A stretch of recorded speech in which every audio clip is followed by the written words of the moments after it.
Got that piece of hay cut on that rented farm over there. My dad's over raking now. Got our other round baler hooked up to the tractor here. It's an 853 New Holland. It's a chain baler yet instead of the belts.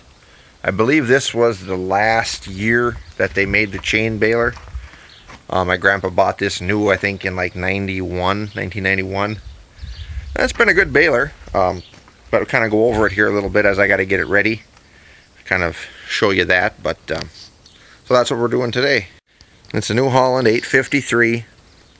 It's a 5-foot high bale, and it's not quite a full 5-foot wide bale. And it's got the chains, like I said. Now the older chain balers that New Holland had were they had big springs on the side for tension to make the bale tight.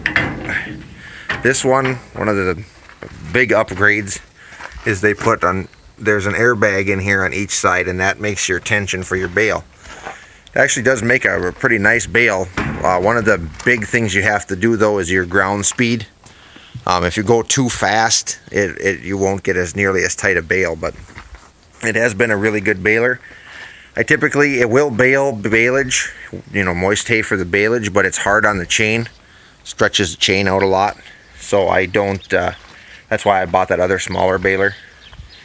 Just for that, but because that chain's pretty expensive if you've got to replace it. But anyway, it's kind of dirty, but other than that, and I've got it on the 1066. Now I've got the duals on here. It probably looks kind of funny on the round baler. I wouldn't need them on, but it's just this tractor gets mainly used on all of our tillage, heavy tillage, so I like to have the duals on for that. It's easier to just leave them on than take them on and off, but and also you can kind of see inside there the axles on this tractor. It's got long axles where the hubs bolt on, and when you don't have the duals on, you can't see when you're in the cab where that hub is sticking out. So it's kind of nice to have that on there as well. And the 1256, I actually usually have that on the baler, but the O-rings didn't come in to fix that hydraulic leak yet, so that's just why I've got this on there. But anyway, that's just kind of a run through of it. Like I said, the only thing on this baler that I really don't like is it's got, for the overfill protection, I mean, it's a nice thing to have, but I think they could have maybe done it a little differently. You've got a shear pin right here, and this is your chain that drives the pickup. Well, if you overfill the bale, what it does is it trips this lever and it shears this pin. So it allows you to finish tying the bale. You can kick the bale out, but then you have to get out and put in a new pin every time that happens. Once you get used to it, then you're usually pretty good for the year. But the first few bales of the year, usually you wind up shearing a few pins. I kind of wish they would have done something a little different there, but it's hard if you got real heavy windrows or long hay, because you'll stop in plenty of time, but it'll pull in a lot of windrow afterwards. Sometimes that can trip it, but we've been using it this long. It's, I guess, something we just live with. But anyway, so we're gonna get it greased up here, get the chains oiled and everything, and make sure it's all working, and try to get some hay baled. I just checked the air bags for the tension. I run that at 50 psi. You can go 30 to 50. We usually run it at 50 all the time, and then you just fill it right here with just a regular air chuck like you do with your tires. So now I'm going to pull it up away from the front of the garage here. It's pretty hot here, so I'm going to pull it over in the shade there and get the rest of it oiled and everything. So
we're up here on the state land again where I had oats. It's all got the crabgrass here now. I'm up here, I'm going to spray it. I got the sprayer loaded up on the little John Deere there.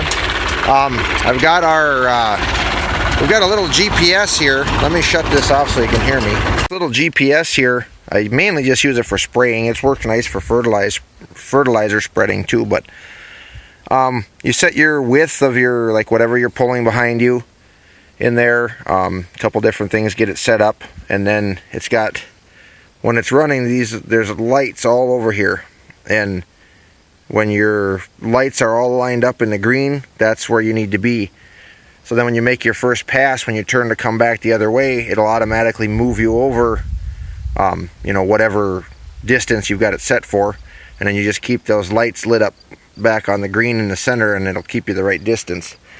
It works nice. I don't use it for spraying corn or anything because I can just count the rows how much I need to move over, but when you've got a piece like this where you can't tell where you've been, it works pretty nice.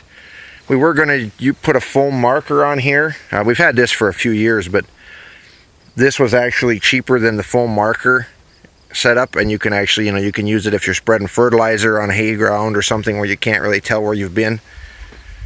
So that's what we're using here. So I'm going to see if I can get this sprayed. Should be a nice day for it. It's nice and hot out, not much wind, so that's what we're going to do here.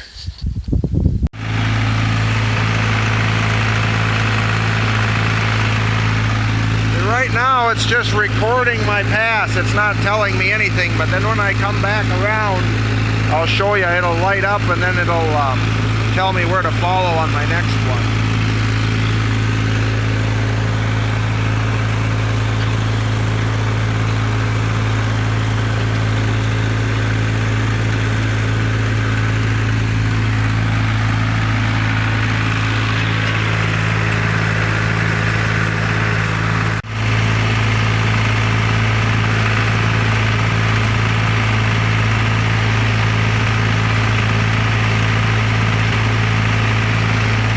Well, got it sprayed. I ran a little short on the first tank I mixed, so I had to go get a little bit more. So, got that done. That's a good job to have done, especially since it's supposed to rain tomorrow. So I get that out of the way, and then I can hopefully start cutting some second crop maybe. Just gonna look at this corn here too. This corn, this hill here, this from about here up to the end of the field right up there, that's all gravel. And a lot of times this corn on this particular spot here, it gets so dry that it doesn't really do very well. In fact, I think last year, the year before, I don't even know if it ever even got cobs on it up on this hill, because it's usually just so gravelly. But boy, it's not extremely tall, but you know, it's a good foot over my head. So that getting some nice silks on it now. If we got a nice shot of rain tomorrow, that would be perfect for this stuff, but it really looks good. All of it does. Can't believe, for as dry as it started out this year, we've really been blessed with that rain, and this been ideal corn weather, which this part of the world we usually don't get much of that here, but boy, it's been nice. Everybody, it's Wednesday, August 5th. We're out here. This is that field that we spread liquid manure on again with the tanker. I guess third time we emptied the lagoon to work on that pipe. My brother cut this a few days ago, so this is the second cutting out here now. So I got John Deere hooked on our V-rake there, so we're going to go rake it up. I've got this piece, and then I've got one other piece of second crop cut.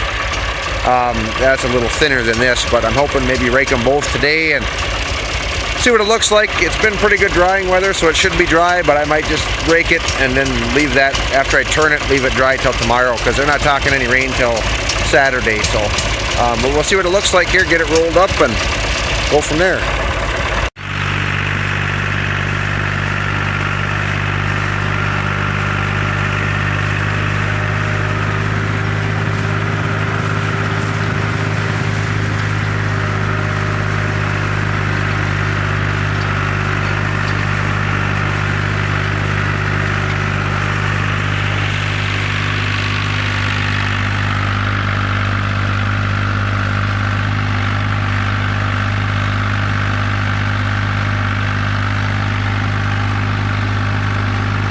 hay's ready. We got the baler hooked up. I got the 560 on it today.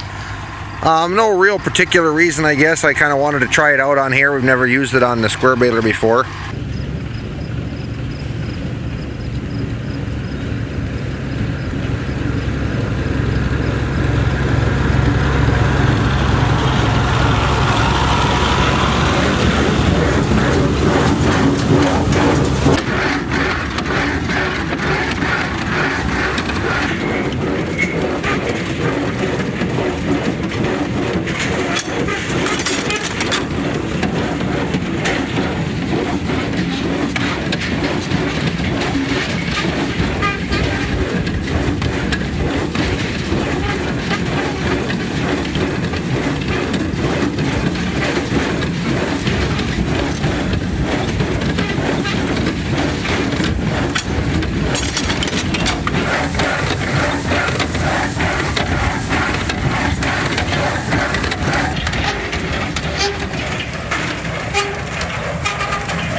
Alright, my brother Paul, he's going to take over on the second load. I'm going to go back and get chores started, get milking, and feed truck's coming tonight, so I can't set up to unload yet until he gets here. So, but it looks pretty nice and dry.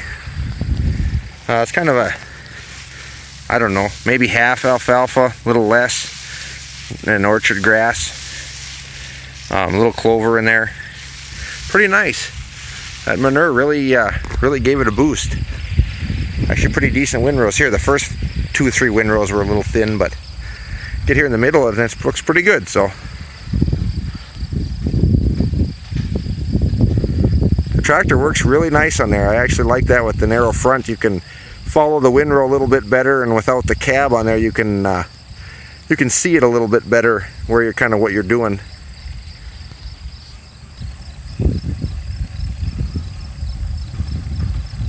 And then the load I just baled, I think there was 119 in that load, and that's about right. I can get about 120 in them. I can get a little more if I climb up there and pile them up, but then I can't fit under the power lines in the yard. So. Alright, that's about the last of it. I got one little spot down here to pick up, and then I should be done with this field.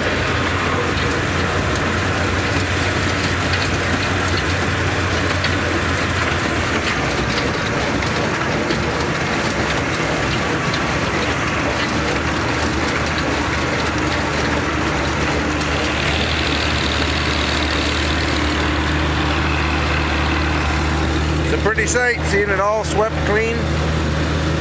And we'll get that other field, hopefully get that done tomorrow. And it'd be nice to have that in the barn. Now we're going to go and get these unloaded. I got 2 full loads, and then I suppose there's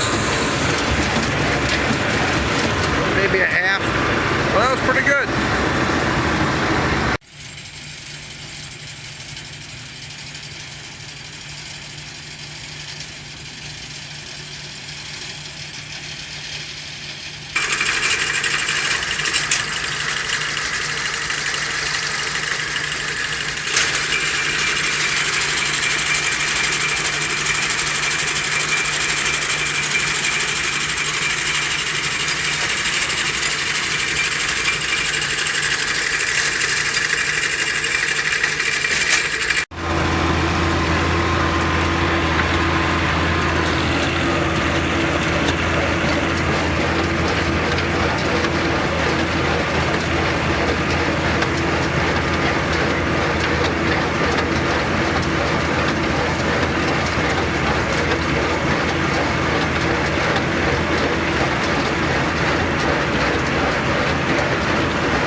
Friday, August 7th, just up here in the hay barn now. We ran the rest of that hay. We got 202 bales off of that second field. We got that ran in here, so we got four full layers of hay up here now. So that's pretty good. That's more than I actually had last year. There's I think about 1,100 bales in here right now, which is probably enough to get me through the winter. For the milk cows, it'd be probably just enough, but I've got one more field here that I'm going to cut. I'm going to let it go a little bit longer, and then I've also got some that my dad's got, some second crop he was looking to sell, so I think we're going to square bale that too and put up here. It's just nice in the wintertime the way this barn is set up to have these small squares. I don't fill it. They used to fill it all the way up with bales all the way up to the peak, but the floor in here is starting to get some weak spots in it and stuff, and I don't like to push it that much anymore. But I like to try to get 6 or 7 layers up here if I can. So anyway, that's kind of what it looks like in here. So we're gonna finish up our chores this morning and get some stuff put away. Looks like maybe a little rain coming, so that'll be nice. We could actually use a shot again, so. Alright, we're going to take a little time here. We got some questions on our video when we were wrapping the baleage bales, from a few different questions and comments about why we wrap individually instead of like a tube or an inline wrapper, which basically they just make like stuff it like a big sausage tube, instead of each bale being individually wrapped on its own. There's a few different reasons we did that. First of all, I guess, was probably price. This wrapper is probably the least frills, cheapest wrapper you can get. We did buy it brand new, but it's just basic wrapper, and that's all we needed really. Some years, we've wrapped about 100 bales this year. Some years we don't wrap. We maybe won't even wrap any. If I'm able to get the hay dry, I don't bother wrapping it. So that was one reason. Another reason was I had used previously, before I bought this, I used a wrapper like this, and I also rented a tube wrapper to see kind of what I like better, stuff like that. If you're wrapping and feeding a lot of hay, a tube wrapper or an inline wrapper is definitely the way to go. They're fully automatic. You set the bale on the wrapper, and it takes over from there. You just keep feeding it. You just keep loading it. But for the little bit that we do, I didn't need that for the price. This was about under 7,000 brand new. Those for a used one are over 10. So anyway, that was a big part of it. And also the feeding. When we bought this, we talked to the rep. He asked why we were looking for an individual. We told him, we only milk about 30 cows. He said, yeah, that's a good reason. If you can't feed enough out of those tubes when you open them, can't feed fast enough, you won't keep ahead of the mold. Because once you open them, you let oxygen in, you start molding. That's the key to wrapping any hay, is you want the oxygen out. Otherwise it won't turn to silage, it'll just mold. So that was another big reason, was the fact that once you open it, especially if the weather is warm, you need to be feeding out of there a lot. So we don't have enough cows to do that. And then another question we had was, why do we put so much wrap on the bale?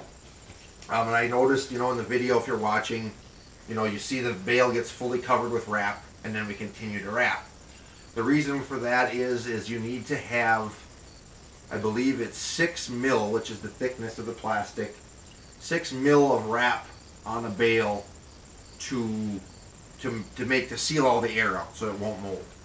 This wrap we use is a 1.5 mil thickness, so you need to have about 4 layers on there to get the 6 mil thickness of wrap. So that's why we don't put on any more than we need to. That's just why we put on the amount we do. And that is one thing with a tube wrapper. You use a little less wrap because you're not wrapping the ends of the bale. You're only wrapping the outsides. For this, you're covering the entire bale.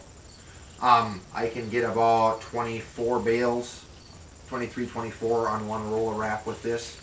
I don't know. I've heard you can do about 30 bales on a tube wrapper, but I'm not sure of. But. And it costs about, I figured it out depending on obviously what you pay for the wrap. It's around $3, or $3.50 a bale to wrap it with this for the wrap. So like I said, you know, that would obviously be a little less for the individual wrapper, but this is more convenient for us. And another thing, when I did use that tube wrapper, you know, a lot of times here, if we just do 1 or 2 fields at a time, if you have 15 or 20 bales, it took me longer to set the tube wrapper up than it did to wrap 15 bales, where this, I can pop it on, go wrap half a dozen bales or, you know, whatever I need to. It's a lot quicker, a lot less setup time. So I'm not saying this wrapper is good for every instance. Like I said, if we were doing a few hundred bales a year and feeding a lot of hay, definitely would go with a tube wrapper. But like I said, for what we use it for, this works good. Like I said, I know it's a lot more messing around than like a tube wrapper would be. And they also make individual ones that will, you know, you can just pull them there on a trailer. They're self-loading. Again, you know, you can pay $20,000, $30,000 for a new one of those as well for an individual wrapper. But like I said, we didn't really want to put that kind of money out. You know, it's like I said, some years we might wrap 100, 150 bales. Some years we might not wrap any. They do also make balers, or round balers that have a wrapper built right on them. So you bale the bale, it puts it on the wrapper, wraps it, and dumps it right in the field, and then you just pick it up later with one of those bale squeezers. But there again, I would imagine those are probably at least $100,000 for one of those. So that's again way out of what we need for the little bit that we do. So hopefully that answered anybody's questions on that. Just kind of like I said, that's why we chose this wrapper for what we do. It works pretty good. So. All right, it's Monday, August 10th. It's about just before 3 o'clock in the afternoon. We're up here on the state land here that I sprayed, and boy, it really killed nice and crunchy now. So yeah, we got a good kill on that. So I don't know. We've gotten quite a bit of rain. Pretty heavy rain. I think we wound up with over 3 inches in a couple days there. This field's got some low areas, so I don't know, we'll let this get dried out. And I was hoping to still put some oats in here this fall yet for hay, but I guess we'll have to see how that works out. But at least I got a good kill on this anyway, so it didn't go to seed. Hopefully that'll help for next year if I don't get anything planted in it yet this fall. But the only thing that didn't kill out here, and I don't know if anybody knows out there, you can tell me what this weed is. I don't know what it is. It's not really very invasive. It kind of grows around here, but it doesn't choke anything out. But I know one thing, Roundup will not kill it. So if anybody out there happens to know what it is, just leave me a comment. But there's a few of them out here, but other than that, it looks like it took care of everything else. So excuse me. And like I said, I don't know, this isn't really a problem weed, but it's just some of them out there here and there. But anyway, I thought I'd show you how good this killed. And then I don't see any spots. There may be a little tiny spot right over there. It's a tiny strip that maybe I had a plug nozzle or something, but otherwise it looks pretty good. I'll probably have to buzz out there and just make sure if there's any strips that are green, I can spot spray them. But other than that, that's it for now.